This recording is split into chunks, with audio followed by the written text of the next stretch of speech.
पहले ब्रह्मांड का निर्माण हुआ, जिसमें एक छोटा सा बिंदु था, हमारी पृथ्वी। कई युगों के बाद पृथ्वी पर मानव वंश का जन्म हुआ। समय का कांटा चलता रहा और मानव जाति का विकास होता रहा।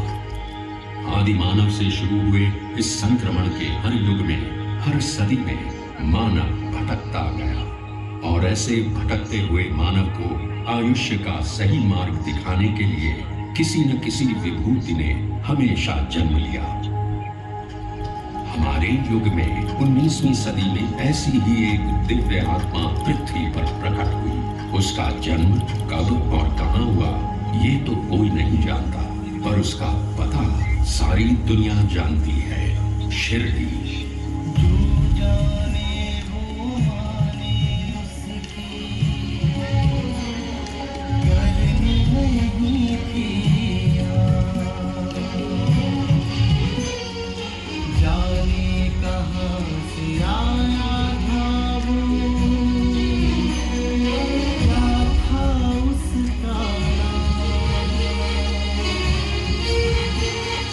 देखे कोई रहीमन उसमें, देखे कोई रघुवीर, शिरडी में एक नीम तले आया कोई फकीर, आया कोई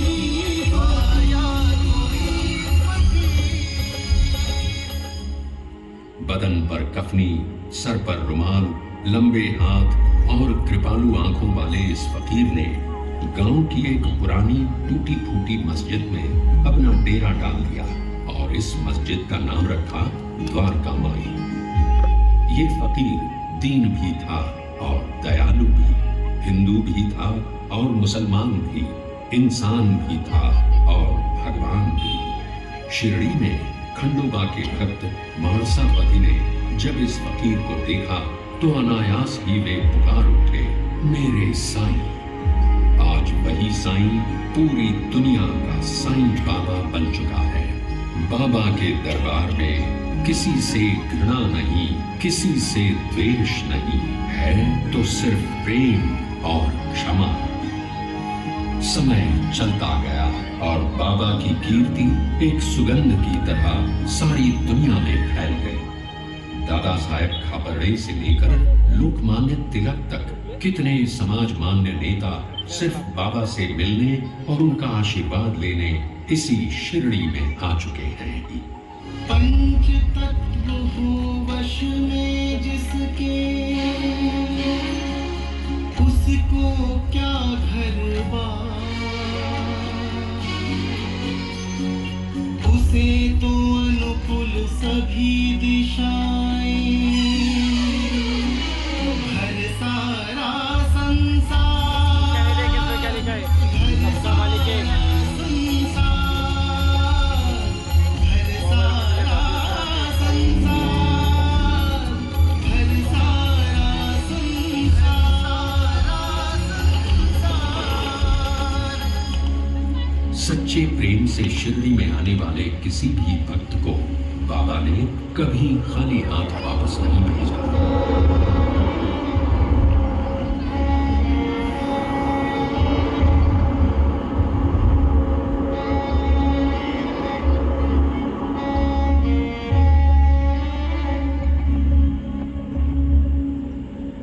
बाबा के भक्त अनगिनत हैं और हर भक्त की एक कहानी है। उनके लिए ये कहानी नहीं बल्कि बाबा के आशीर्वाद का चमत्कार है।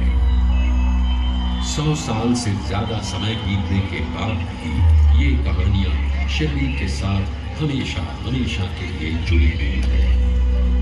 बाबा की मानव जाति को सबसे बड़ी देन अगर कोई है तो वो है उनका मंत्र, श्रद्धा और सबूरी। जीवन में ये मंत्र किसी भी संकट से आपको मुक्ति देगा। आपको सिर्फ अपने आदर्शों पर श्रद्धा रखनी है और मन में धीरज। जीवन का पूरा अर्थ इन 2 शब्दों में बाबा ने बताया है। वो नीम का पेड़ ये द्वारका माई, बाबा की एक धुनी, ये सब आज एक कभी न मिटने वाला इतिहास बन गए हैं।